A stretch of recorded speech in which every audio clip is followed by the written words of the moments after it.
Padre, en el nombre que es por sobre todo nombre, en el nombre de nuestro Señor Jesucristo, queremos continuar adorándote, alabándote, exaltándote, Señor, por todo lo que tú eres, por todo lo que tú representas para nosotros, Señor, por todo lo que tú haces y seguirás haciendo, Señor.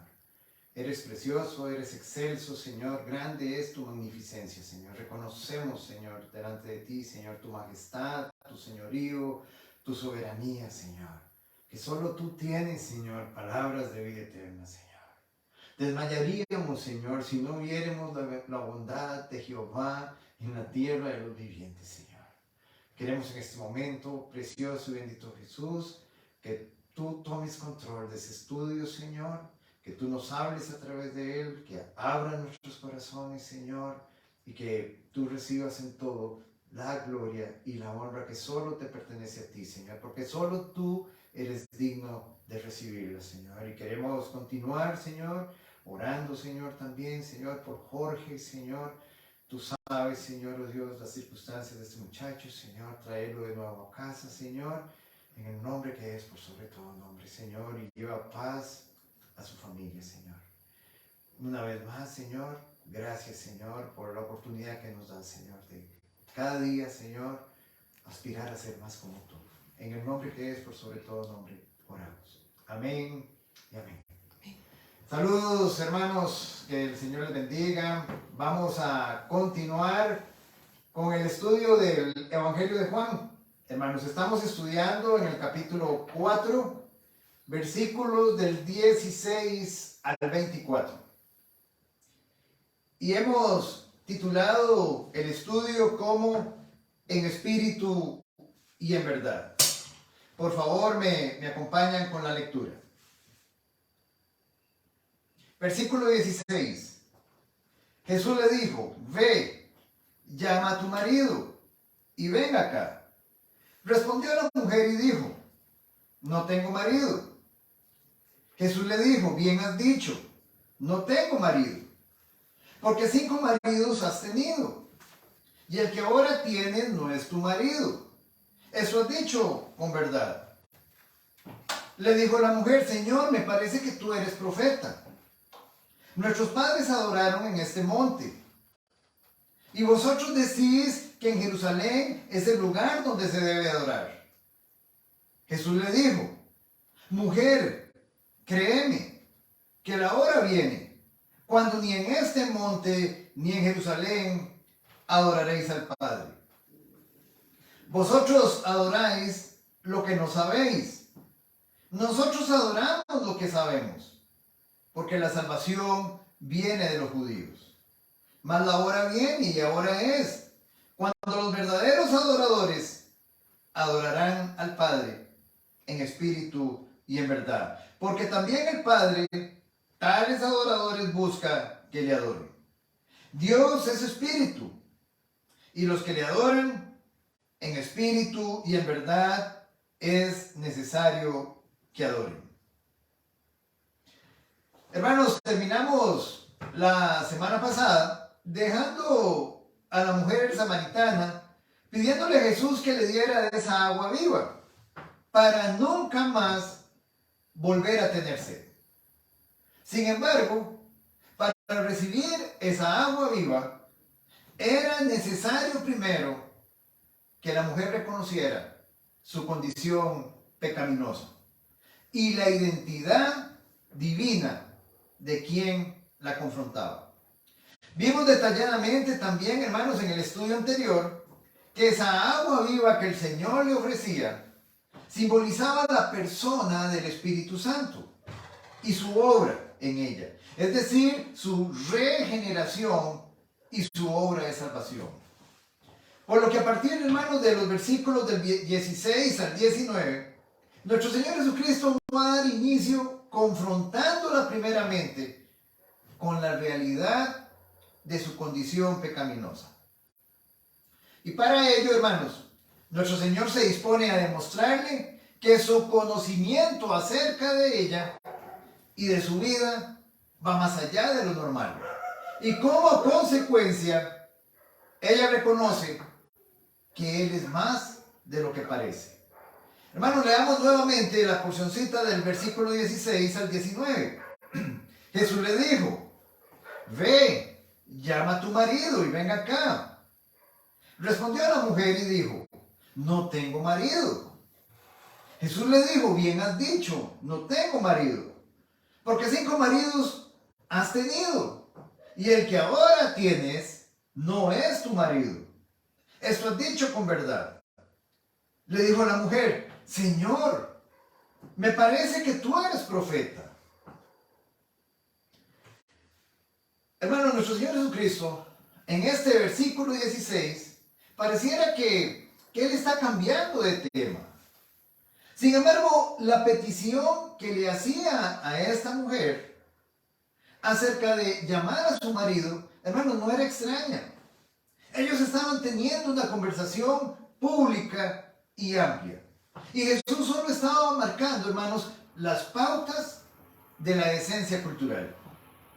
Para él, la conversación sería mucho más culturalmente apropiada si el esposo estuviera presente. Y eso, hermanos, por lo que vimos anteriormente, acerca de que un judío, y mucho menos un rabí, un maestro, no hablaban en público con una mujer. Además de eso, el Señor tenía, hermanos, 2 motivos en mente para invitarle a traer a su marido. El primero de esos motivos, hermanos, era sacar a la luz el pecado de la mujer. ¿Con qué idea? Para que ella considerara el estado pecaminoso de su propio corazón. Y de esta forma, hermanos, también permitirle al Espíritu Santo que obrara en ella, dándole convicción de pecado. Y que Jesús pudiera entonces concederle a esta mujer su petición de dame de esa agua. El segundo motivo que el Señor tenía en mente, hermanos, para invitarle a traer a su marido, era para mostrarle, hermanos, que Él conocía el corazón de ella completamente y las acciones secretas de su vida. Y que por lo tanto Él estaba bien capacitado para enseñarle las verdades eternas. Amados hermanos, únicamente Cristo, únicamente Él, tiene el remedio para sanar nuestro corazón. Nadie más. Solo Él, hermanos, puede darnos el agua viva para tener vida eterna. Hermanos, nuestro Señor Jesucristo, en su multiforme gracia de operar, Él utiliza diferentes puertas, es decir, diferentes accesos para entrar a las almas de las diferentes personas. En algunos de nosotros, Él entra por el entendimiento, en otros, entra por los afectos. Para otros, Él llega por el lado del miedo y para otros por el lado de la esperanza. Pero a esta mujer en especial, Él vino por el lado de la conciencia. Y Jesús, antes de hablarle a esta mujer de salvación y de explicarle el Evangelio, Él procura, hermanos, que quede convicta de pecado. Y para ello, primeramente, hermanos, ¿qué creen que hace? Le declara las malas noticias. Él comienza en esta mujer despertando su conciencia de pecado y advirtiéndole acerca de su perdición. Y al hacerlo, hermanos, Él abre la llaga para luego aplicar el remedio.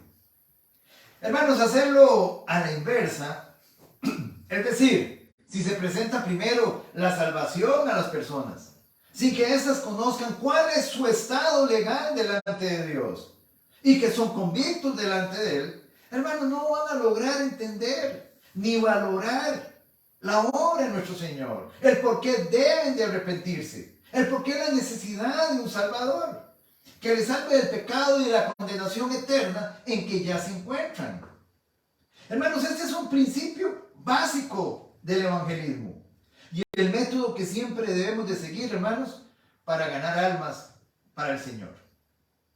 Hermanos, es necesario, antes que nada, se sientan cargados y fatigados antes de llevarlos a Cristo a descansar en Él.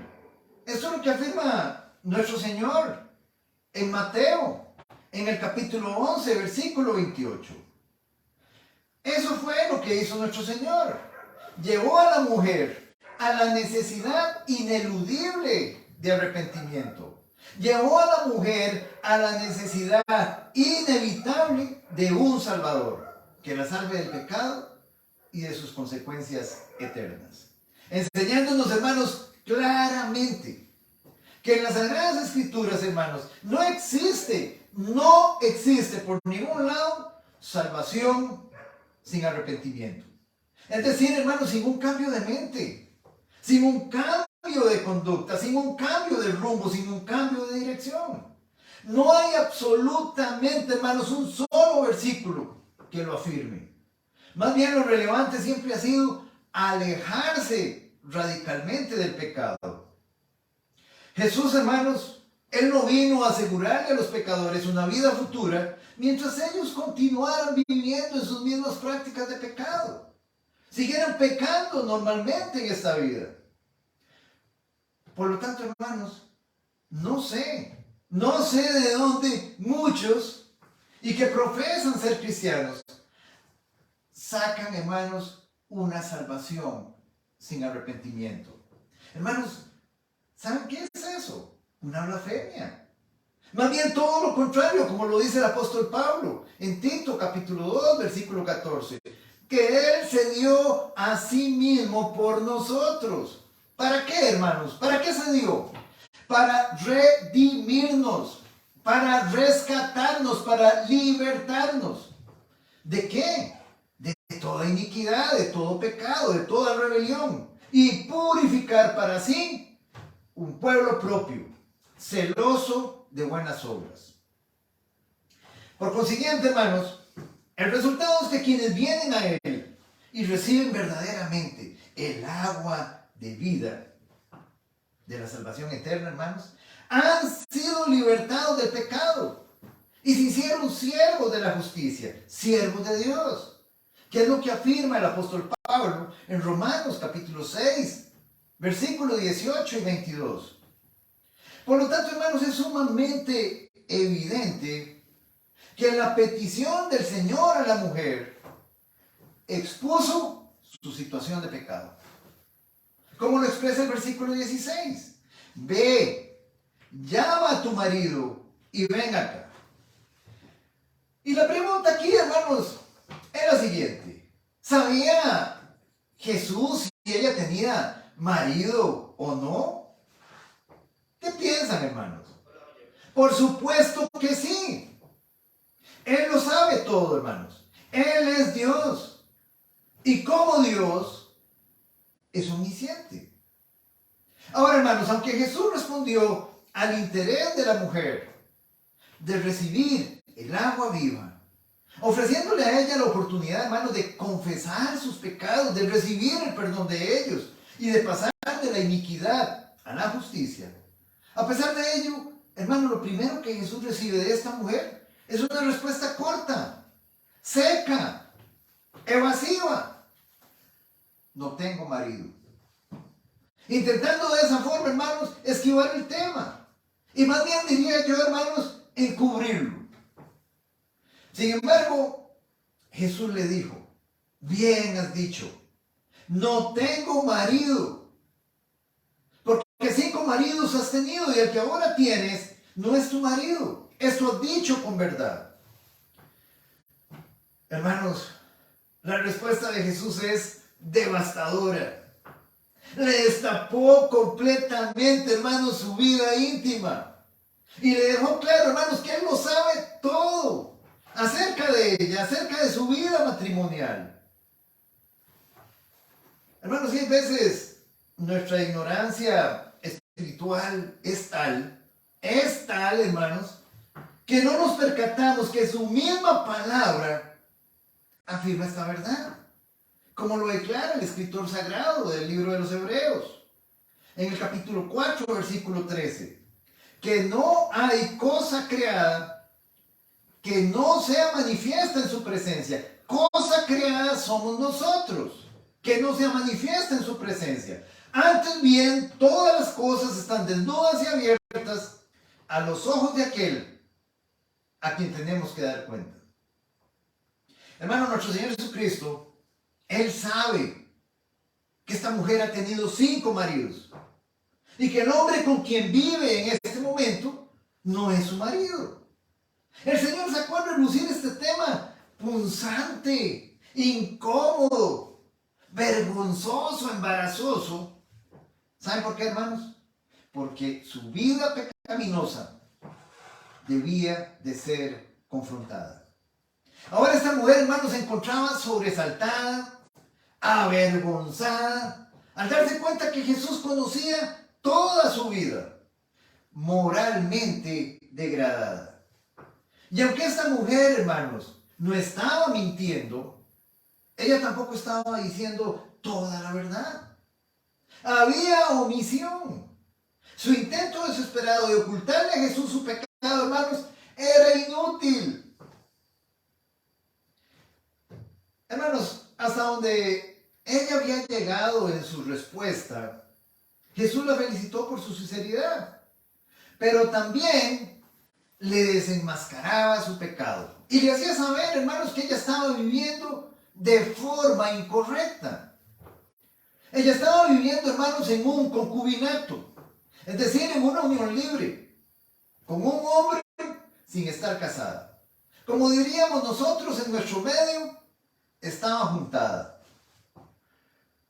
Y aquí el punto, hermanos, es que el pecado de concubinato es pecado de fornicación.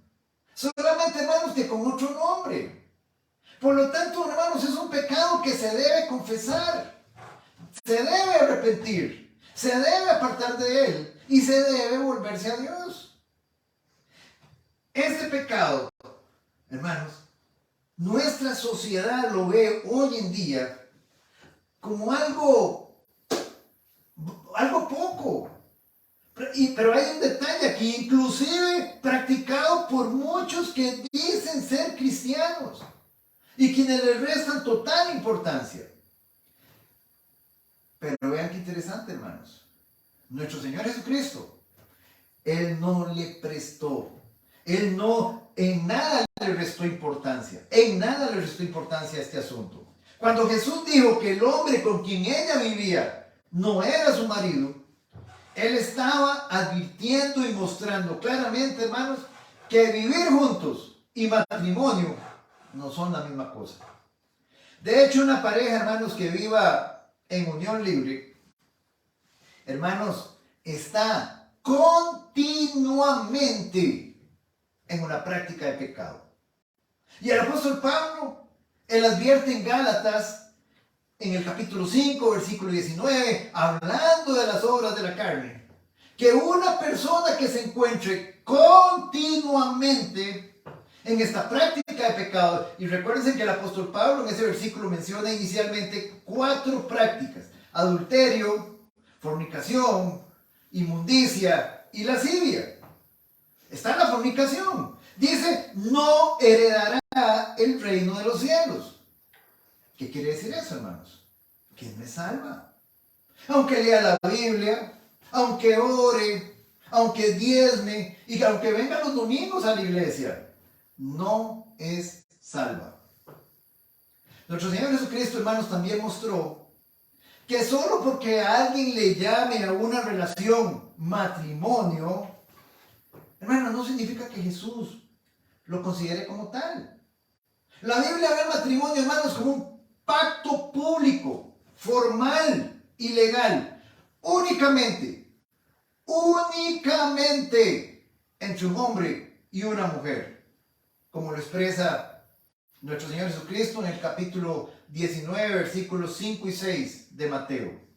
Por lo tanto, hermanos, esta mujer ahora tenía que tomar una decisión. ¿A quién amaba ella más? Si a su pecado o a su Mesías. Esta mujer, sacudida por el conocimiento sorprendente, preciso y sobrenatural que tenía Jesús de su vida pecaminosa, le dijo: Señor, me parece que tú eres profeta.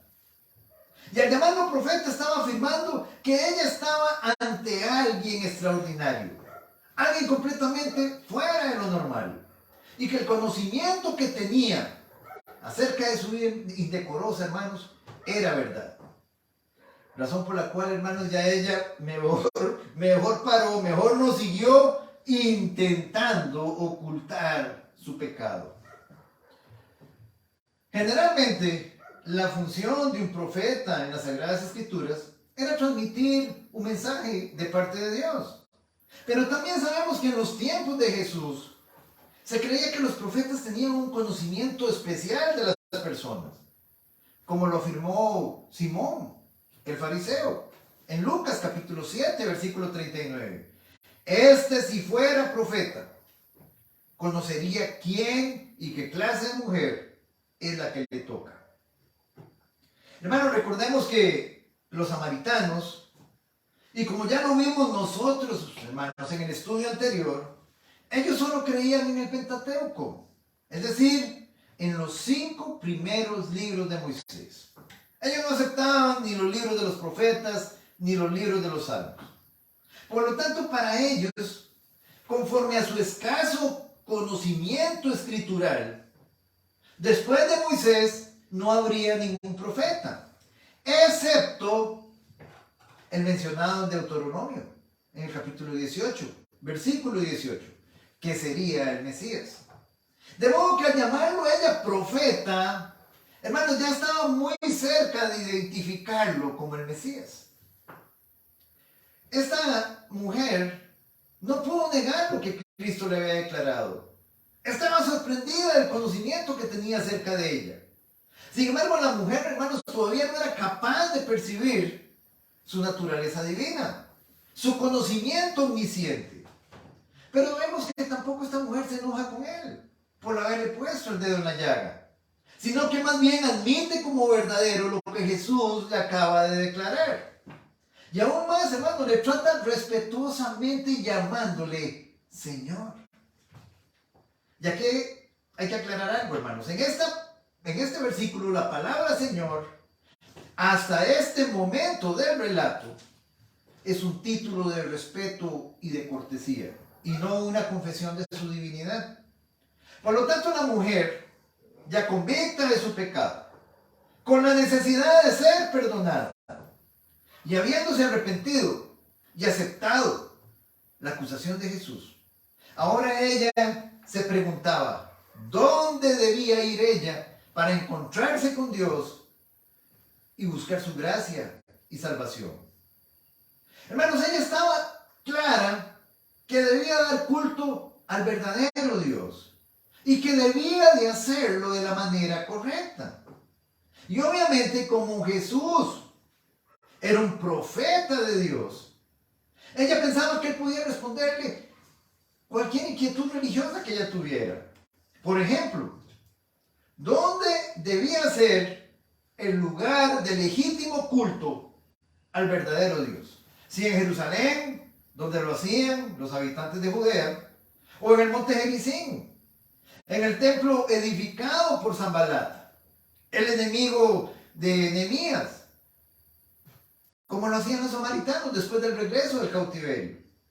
Razón por la cual, hermanos, en el próximo versículo 20 de este capítulo 4, esta mujer samaritana introduce este polémico tema religioso, diciéndole a Jesús, nuestros padres adoraron en este monte, y vosotros decís que en Jerusalén es el lugar donde se debe adorar. Hermanos, hay algunos comentaristas que piensan que esta mujer, al verse descubierta por Cristo en cuanto a su vida íntima, ahora en este versículo ella está intentando cambiar de tema. Sin embargo, el mismo relato, hermanos, no da lugar para interpretarlo de esa manera. Más bien, noten el versículo 29. Nos muestra lo contrario. Que la mujer aceptó todo lo que dijo Jesús acerca de ella. En este versículo 20, la mujer ponía sobre el tapete, hermanos, uno de los grandes puntos de desacuerdo entre los samaritanos y los judíos. Y era con respecto al lugar donde se debía adorar. Si en Jerusalén o en el monte Gerizim. Tanto la construcción del templo en el monte Gerizim, así como su destrucción en manos de los judíos, como ya vimos, esto lo único que había provocado, hermanos, era más rivalidad y más odio entre estos dos pueblos. Según los judíos, el templo de los samaritanos no era válido, porque el único y verdadero templo era el templo en Jerusalén.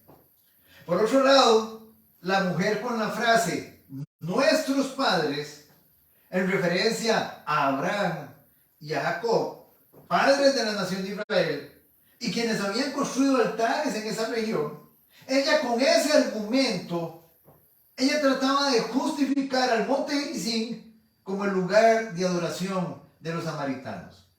Y de hecho, hermanos, si uno investiga un poquito, pareciera ser que muchos de los sucesos importantes del tiempo de los patriarcas estaban relacionados con el monte Gerizim y lo habían convertido en un lugar sagrado para los samaritanos.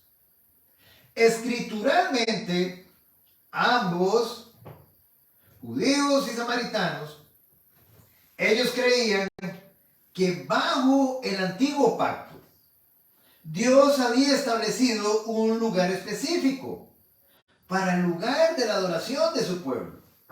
En el caso de los samaritanos, ellos habían escogido el monte Gerizim. Hermanos, y esto ellos lo hicieron a sabiendas de que en el Pentateuco Dios no había especificado un lugar especial donde se le rindiera culto. Sin embargo, al no quedar especificado en los 5 primeros libros de Moisés, y que era la única escritura sagrada que ellos aceptaban, entonces ellos, erróneamente, ellos se creyeron libres para adorarle en cualquier lugar, pero ojo, eso sí, que no fuera en Jerusalén. Por otro lado, los judíos, y que sí aceptaban todas las escrituras del Antiguo Testamento, ellos sí reconocieron que Dios había escogido un lugar específico donde debía adorarse. ¿Y dónde creen ustedes, hermanos? En Jerusalén. Y para ello se basaron en diferentes pasajes del Antiguo Testamento. Por ejemplo, en 2 Crónicas, en el capítulo 6, versículo 6, lo indicaba. En el Salmo 48, versículos 1 y 2. Y entre otros pasajes. Ahora, otro detalle importante también, hermanos, es que verdaderamente esta mujer, ella no podía apropiarse de la frase nuestros padres, en referencia a los patriarcas, Abraham, Isaac, Jacob. ¿Por qué razón, hermanos? Porque los samaritanos, y como ya lo estudiamos, ya vimos que ellos no eran judíos puros, sino una mezcla, mitad judío, mitad gentil. Esta frase de nuestros padres, los únicos que se podían atribuirla eran los judíos. Hermanos, y con respecto también a esta frase, nuestros padres, en el próximo versículo 21, Jesús le resalta a la mujer la existencia de un Padre único, Padre de todos, y no solo de ellos, como afirmaba la mujer. Versículo 21.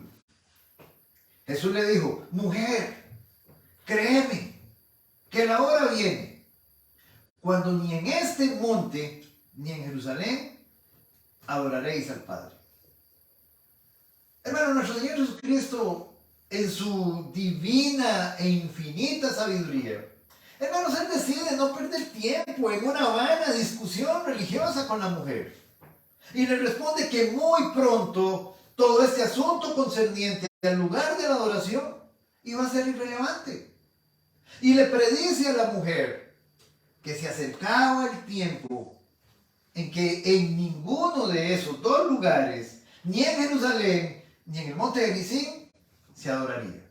Evidenciando aquí, hermanos, magistralmente el apóstol Juan en este versículo, el ejercicio por parte de Jesús del atributo divino de la presencia de Dios, que es el previo conocimiento de Jesús de todas las cosas que están por venir.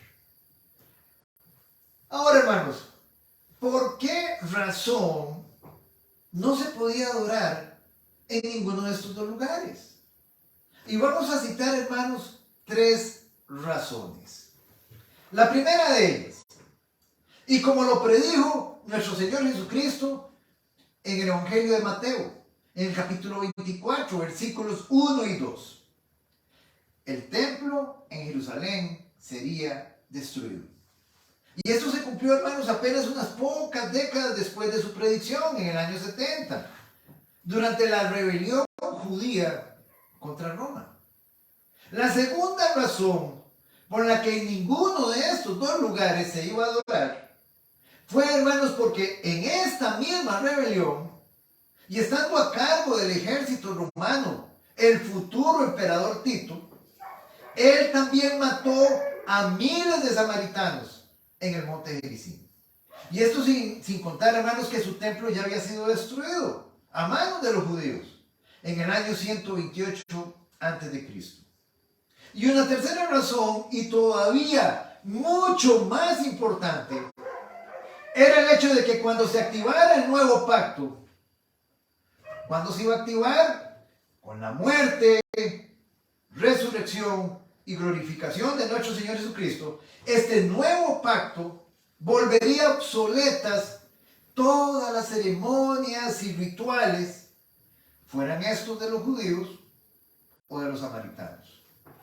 Hermanos, y estamos hablando aquí principalmente de todo lo que era lo concerniente a los sacrificios de animales.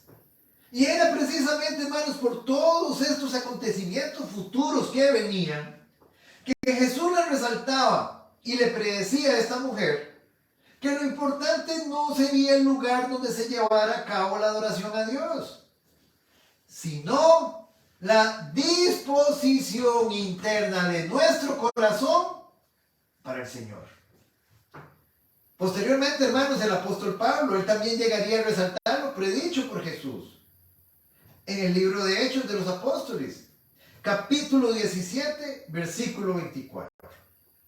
Que Dios ya no habita en templos hechos por manos humanas. Y aquí, hermanos, nuestro Señor Jesucristo nos enseña algo sumamente importante. Y es el hecho de que como creyentes verdaderos, nuestra adoración a Dios no depende del lugar donde nos reunamos, sino de la completa disposición interna de nuestro corazón para el Señor. Por lo tanto, hermanos, abarca todo nuestro ser. Implica una adoración con toda nuestra mente, con todos nuestros pensamientos, con todas nuestras emociones, con todos nuestros afectos, con toda nuestra voluntad. Y eso implica, hermanos, y vean qué interesante, hermanos, que se puede estar físicamente reunidos en un lugar para adorar al Señor, pero a la vez no estarlo interiormente. Es decir, si su corazón, sus pensamientos, sus emociones y su voluntad no está en sintonía con el Señor, hermanos, en vano le adora. Es como si no estuviera, de nada le sirve. Ahora la pregunta de rigor sería, ¿dónde están sus pensamientos en este momento? ¿Dónde están sus emociones? ¿Dónde están sus afectos?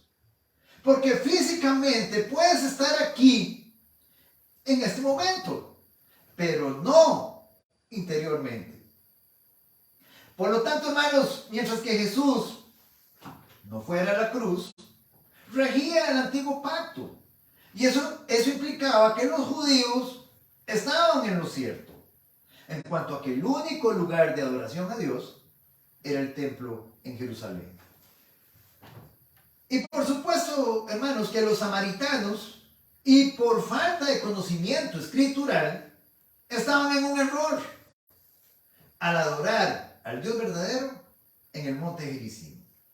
Entonces Jesús dijo, versículo 22, vosotros adoráis lo que no sabéis. Nosotros adoramos lo que sabemos, porque la salvación viene de los judíos. Noten, hermanos, que en este versículo, que a Jesús, hermanos, el tema que le interesa, pongan atención detalladamente, el tema que le interesa es la naturaleza de nuestra adoración y no el lugar donde adoremos. Por eso le hace ver a la mujer el carácter inapropiado de la adoración samaritana. Y aquí, hermano, la pregunta que nos surge es, ¿por qué los samaritanos adoraban de manera incorrecta a Dios si ellos adoraban al Dios verdadero? Y la razón, hermanos, era porque los samaritanos, y como ya mencionamos, ellos habían rechazado la mayor parte de los libros del Antiguo Testamento. Ellos rechazaron los escritos de los profetas, de los salmos, los libros históricos y tantas otras partes de la revelación. Hermanos, por lo tanto, carecían de la total revelación allí contenida. Su conocimiento de Dios, hermanos, era muy limitado. Y este es un aspecto que Jesús lo deja sumamente claro a la mujer. Cuando le dice, adoráis lo que no sabéis. Ustedes adoran algo que no conocen en absoluto. Hermanos, y aquí el Señor en este versículo, Él desea enseñarnos a nosotros algo que también es sumamente importante. Y es el hecho de que hay muchísimas personas que dicen adorar al Dios verdadero a su manera. Inclusive hasta le agregan esta frase, lo hago así porque Diosito conoce mi corazón. Hermanos, ¿y qué error más grande? Observen ustedes en este relato que el Señor nos enseña que no es como yo deseo adorar a mi Señor, por más buenas intenciones que tenga, así sea al Dios verdadero, sino que debo de hacerlo, hermanos, como el Señor lo establece en su bendita palabra. Y debemos tener, hermanos, mucho cuidado de no equivocarnos con esto, ya que el equivocarme, hermanos, en la adoración correcta nos puede desviar del verdadero camino a la salvación. De hecho, las Sagradas Escrituras, hermanos, testifican de muchos hombres que tomaron a la ligera la correcta adoración a Dios, a como lo establece su palabra, muriendo inclusive algunos de ellos en el acto, como lo fueron, por ejemplo, el rey Saúl, el rey Usías, Usa, los hijos de Aarón, los hijos de Elí, entre otros. Recordemos a Saúl, hermanos. Su impaciencia lo llevó a ofrecer holocaustos a Dios como un acto de adoración, algo que solo le estaba permitido a los sacerdotes, en este caso, en ese tiempo, a Samuel. Esa desobediencia le costó al rey Saúl la pérdida de la confirmación de su reinado para siempre, como se expresa en 1 Samuel, en el capítulo 13, versículos del 8 al 14. Jehová designó a otro para que sea príncipe sobre su pueblo. En este caso, ¿a quién, hermanos? A David. ¿Y por qué razón? Y la misma escritura nos responde, por cuanto no has guardado lo que Jehová te mandó. Hermanos, según Saúl, él estaba haciendo lo correcto y con la devoción correcta, pero contrario completamente a lo establecido por Dios en su palabra.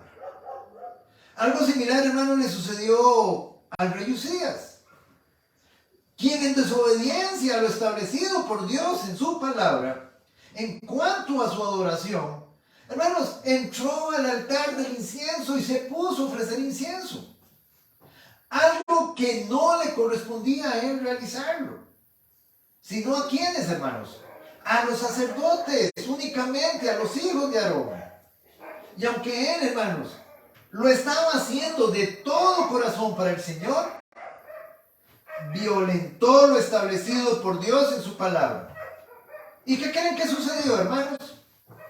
Que como consecuencia se llenó de lepra, quedando leproso hasta el día de su muerte. Según de Crónicas, capítulo 26, versículos del 16 al 21.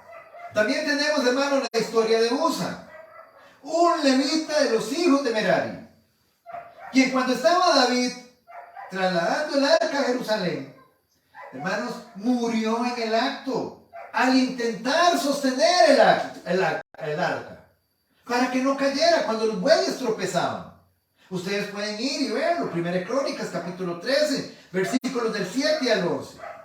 Aunque la intención de Usa, hermanos, fue bien intencionada, hermanos, no estaba establecido dentro de los lineamientos de la palabra de Dios que a los de la tribu de Merari transportaran el arca, sino que, hermanos, a quienes les correspondía eran los coatitas, hijos de Leví, razón por la cual Dios hirió a Usa. Hermanos, con los hijos de Aarón, Nadab y Abiú, sacerdotes de Jehová, Dios los consumió delante de él con fuego, por haberle ofrecido a Dios, hermanos, un acto de adoración que él nunca pidió. Estos hombres, hermanos, ofrecieron incienso de una manera como no estaba establecido en su palabra. De hecho, la Biblia le llamó un fuego extraño. En Levíticos, capítulo 10, versículos del 1 al 3. Por lo tanto, hermanos, es en extremo peligroso jugar con la santidad de Dios y con lo establecido por Dios en su palabra, con respecto a la forma, hermanos, como debemos de adorarle. Por lo tanto, hermanos, esa conocida frase, todos los caminos, todas las religiones conducen al mismo Dios. Hermanos, aparte de ser fatalmente herética, hermanos, queda sobrando.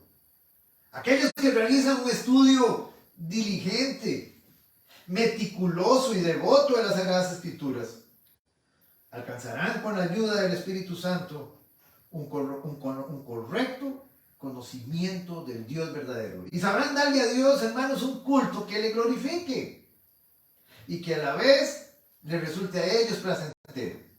Y esto será aceptable a Dios. ¿Saben por qué, hermanos? Porque saben lo que adoran y adoran lo que saben. Por otro lado, hermanos, aquí también en este versículo, nuestro Señor Jesucristo le afirmaba a esta mujer samaritana que por ahora el único culto legítimo era el de los judíos en el templo en Jerusalén. Hermanos, notemos también en este pasaje que Jesús establece una clara diferencia entre los judíos y los samaritanos, con el vosotros y nosotros.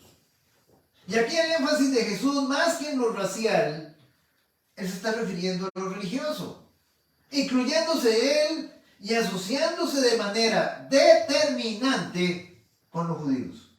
Es como si él le estuviera diciendo a la mujer que ellos, como judíos, sí sabían a quién adoraban. Y noten también, hermanos, que el Señor Jesús se complace, hermanos, él se complace en incluirse entre los que adoran a Dios de forma legítima, diciendo nosotros.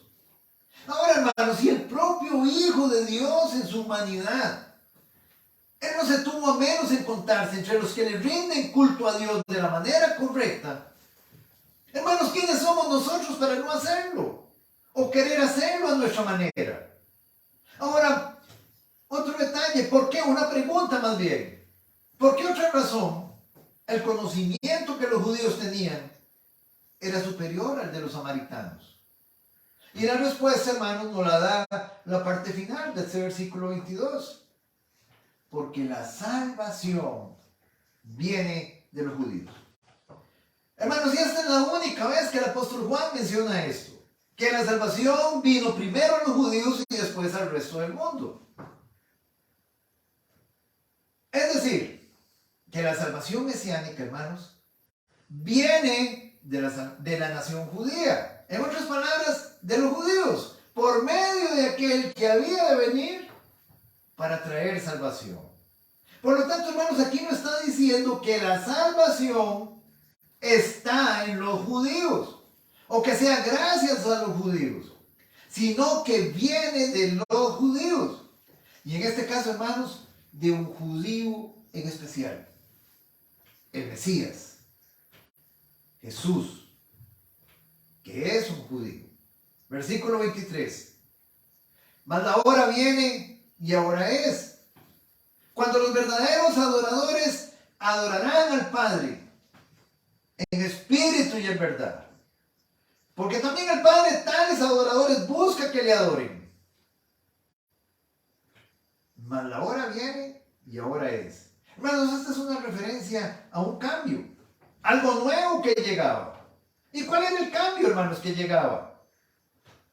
Aquí el punto es que los dos grupos, tanto los judíos como los samaritanos, hermanos, su adoración era incorrecta, ya lo vimos. Y estaba enfocado ¿en qué? En los factores externos. Por consiguiente, hermanos, todo lo que eran los sacrificios ofrecidos, todos los ritos y ceremonias, tanto judías como samaritanas, quedarían abolidas. Había llegado la hora, con la venida del Mesías, en que el culto a Dios, hermanos, sería ahora espiritual y tenía que establecerse en la tierra. De modo que a partir de ese momento, la prioridad en la adoración, hermanos, sería lo interno del corazón y de la mente de los que adoran, como ya dijimos, y no solamente lo externo. Por lo tanto, lo importante, hermanos, no es solamente conocer cuál es el verdadero objeto de nuestra adoración. Nosotros sabemos que el objeto de nuestra adoración es Cristo. Y no solo se trata de conocer el objeto, sino la correcta manera de llevarlo a cabo.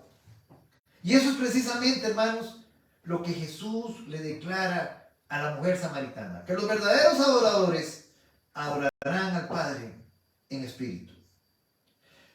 Hermanos, como ya mencionamos, la adoración de los samaritanos era deficiente. ¿Por qué? Porque ellos no tenían gran parte del Antiguo Testamento. Y aunque los judíos sí tenían una mayor comprensión de la verdad, aún así, hermanos, su adoración también era deficiente. Era una adoración carnal. ¿Por qué? Porque solo se ocupaban de la letra, de las ceremonias y de los rituales externos. Por lo tanto, hermanos, ni la adoración de los samaritanos ni la de los judíos podía caracterizarse como una adoración en espíritu y en verdad, que es lo que el Señor anda buscando. Ahora, hermanos, si bien es cierto que es solamente mediante el poder y la ayuda del Espíritu Santo que podemos rendir al Padre una adoración correcta y una alabanza correcta, también es importante que sepamos, hermanos, que en este versículo la palabra Espíritu no está haciendo referencia al Espíritu Santo, a la tercera persona de la Trinidad, sino al Espíritu humano. Veanlo, noten ustedes mismos cómo es escrita esa palabra Espíritu en minúscula. Por consiguiente, lo que nos está indicando, hermanos, es que la adoración ahora debe ser interna y no externa. Es decir, no basada en obras, no basada en ceremonias ni rituales, sino que debe salir, hermanos, del corazón, de la mente, de las emociones y la voluntad. En otras palabras, de todo nuestro ser, no confiando en la carne. La expresión y en verdad, lo que nos indica es que la adoración a Dios debe ser consecuente, hermanos. ¿Con qué? Con la enseñanza de las Escrituras y centrada en el Verbo encarnado. Hermanos, y no podemos considerarnos a nosotros mismos como adoradores en espíritu y en verdad si antes, hermanos, no ajustamos nuestra conducta, nuestro actuar a las enseñanzas y normas del Evangelio. Y aquí aprendemos, hermanos, algo muy interesante en cuanto a adorar a Dios en espíritu y en verdad. Y es el hecho de que adorarle en espíritu y en verdad, hermanos, no consiste en congregarme en un lugar específico. Tampoco porque vengo los domingos a la iglesia, ni porque ofrendo, ni porque, ay, qué linda alabanza la que hay en la iglesia donde yo voy, a la congregación donde yo me congrego. No es por leer la Biblia, no es por estudiarla, no es porque me levanto temprano a orar o porque ayuno. Tampoco es porque estoy sirviendo en la iglesia, sino porque mis pensamientos, mis afectos, mi voluntad, mis actos, mi conducta, mi adoración están conformados a la santa palabra de Dios. Hermanos, por consiguiente debemos tener muy presente, hermanos, que la puerta de la adoración espiritual, hermanos, también es estrecha. ¿Y qué quiere decir eso, hermanos? Que tales adoradores no abundan mucho. Sin embargo, no hay otra adoración que sea aceptable para Dios. Y aquí podríamos preguntarnos en este momento si nuestra conducta realmente está ajustada a los mandatos y decretos de las Sagradas Escrituras. Hermanos, en la frase, porque también el Padre tales adoradores busca que le adoren, observen detalladamente, hermanos, aquí hay una verdad espiritual. Es el Padre quien busca a tales adoradores y a estos se acerca a Él. No soy yo, hermanos, el que voy al Padre y tiene que recibir mi adoración. Yo no me acerco al Padre por mis propios medios, por cómo yo realice mi adoración, sino más bien es el Padre quien me acerca a mí. ¿Conforme a qué? A su contentamiento con respecto a mi adoración. No se trata, hermanos, únicamente de ofrecerle a Dios cualquier forma de adoración, la que se nos ocurra, y sentirnos que ya cumplimos y que ahora le corresponde a Él aceptarla y punto. Hermanos, qué triste. Eso no funciona así. Recordemos la ofrenda de Abel y la de Caín. Él recibió con agrado la de Abel, pero le desagradó en gran manera la de Caín. Génesis, capítulo 4, versículos del 3 al 5. Versículo 24. Dios es espíritu, y los que le adoran en espíritu y en verdad es necesario que adoren. Hermanos, la frase Dios es espíritu es la definición clásica de la naturaleza de Dios. Aquí no está diciendo que Dios es un espíritu entre muchos otros, sino que dice que Dios es espíritu por naturaleza, que no es un ser material como nosotros. Por lo tanto, dado que Dios es espíritu, hermanos, otra verdad absoluta, dado que Dios es espíritu, la adoración que se le rinda debe ser espiritual. ¿Por qué? Porque Él es Dios invisible, quien habita en luz inaccesible, a quien ninguno de los hombres ha visto ni puede ver.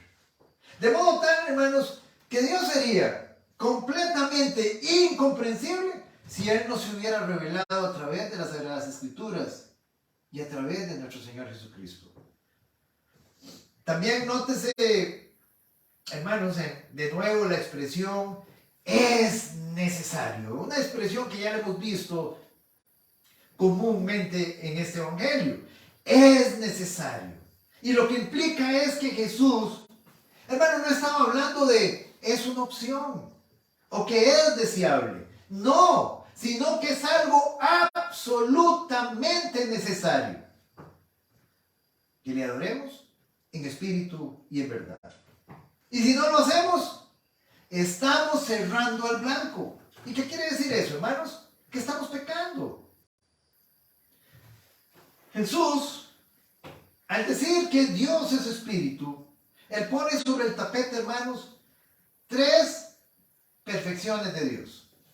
La primera, que Dios es un ser incorpóreo. ¿Qué significa eso? Que no tiene cuerpo y no puede ser percibido por nuestros sentidos, por nuestra vista, por nuestro tacto. Él tampoco, hermanos, es un Dios de madera, de piedra o de yeso, al que se le pueda dar una figura visible. La segunda perfección de Dios es que Él, hermanos, es un ser personal. Él es una persona. Tiene mente, tiene emociones, y voluntad. Él no es una divinidad ciega o muda, sino alguien, hermanos, con quien podemos tener comunión íntima y personal. Y la tercera perfección de Dios es que Él es un Dios inmenso, infinito, al que el universo entero, hermanos, no puede abarcar. Por lo tanto, hermanos, le podemos hallar y adorar en cualquier lugar. Salomón decía que los cielos de los cielos de los cielos no te pueden contener.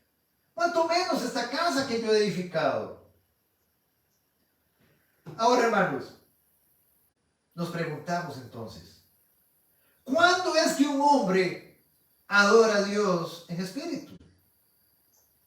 Un hombre adora a Dios en espíritu cuando bajo la influencia del Espíritu Santo trae todos sus afectos, todos sus apetitos y deseos al trono de Dios. Y ahora aquí la pregunta, hermanos, para nosotros es, ¿puedo presentarme hoy, en este momento, delante de Dios, con todos mis pensamientos, con todos mis gustos, apetitos y deseos al trono de Dios? Hermanos, porque si no me puedo presentar con ellos a la presencia de Dios, al trono de la gracia, hermanos, es porque no estoy viviendo bajo la influencia del Espíritu y de su palabra. Ahora, hermanos, otra pregunta. ¿Cuándo es que un hombre adora a Dios en verdad? Y un hombre adora a Dios en verdad cuando cada propósito, cada acto de su adoración religiosa es guiada y ordenada por la palabra de Dios. Y nuevamente aquí la pregunta para nosotros. Todos y cada uno de mis actos y propósitos en este momento están en armonía con la palabra de Dios para llevar gloria a su santo nombre. Hermanos, porque si no lo están, entonces no estoy adorando a Dios en verdad. Hermanos, y un punto más con respecto a la adoración a Dios. Hermanos, es el hecho de que debemos evitar los extremos de mucha verdad y poco espíritu, o mucho espíritu y nada de verdad. Ahora, hermanos, para finalizar, ¿qué aprendemos acerca de esta porción en estudio? Número 1. Primeramente, aprendemos que el apóstol Juan continúa con su objetivo propuesto al escribir su evangelio. ¿Recuerdan, hermanos, cuál era? Mostrar la divinidad de nuestro Señor Jesucristo. Que Él es el Dios hecho carne. Que Él es el Rey Jehová de los ejércitos. Hermanos, en estos pasajes nosotros pudimos ver su omnisciencia. Él lo sabe todo acerca de nosotros. Todo está desnudo a los ojos de nuestro Señor. Inclusive hasta nuestros más íntimos secretos. También nos reveló el atributo de la presciencia de Jesús, que es el previo conocimiento que el Señor tiene de todos los acontecimientos por venir. Así como también nos reveló el atributo divino de su soberanía, el control absoluto de Dios sobre todos los acontecimientos de los hombres y de su universo. Segundo, aprendemos también, hermanos, que es sumamente importante cuando presentamos el Evangelio de Salvación, presentar primeramente, ¿qué, hermanos? ¿Qué dijimos? Correcto. Las malas noticias al pecador. Para que junto con la obra de convicción del Espíritu Santo, éste quede convicto de pecado y con la necesidad de perdón y de un Salvador. Tercero, Jesús nos advierte a través de esta porción escritural acerca de la gravedad del pecado del concubinato. O sea, el de estar viviendo en una unión libre. Como dijimos, estar juntados.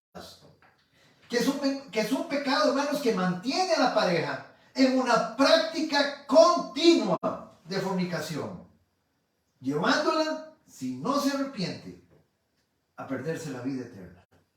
Que la única relación sexual que el Señor acepta, sin excepción, es entre un hombre y una mujer. Y esta en la unión del matrimonio. Cuarto, también aprendemos, hermanos, que las Escrituras no enseñan absolutamente nada de una salvación sin arrepentimiento. No existe una salvación sin cambio de mente, sin un cambio de conducta, sin un cambio de rumbo. No existe. No hay absolutamente ningún versículo que lo afirme. Más bien lo relevante siempre, hermanos, ha sido alejarse radicalmente del pecado. Jesús no vino a asegurarle a los pecadores una vida futura mientras que ellos siguieran pecando en esta vida.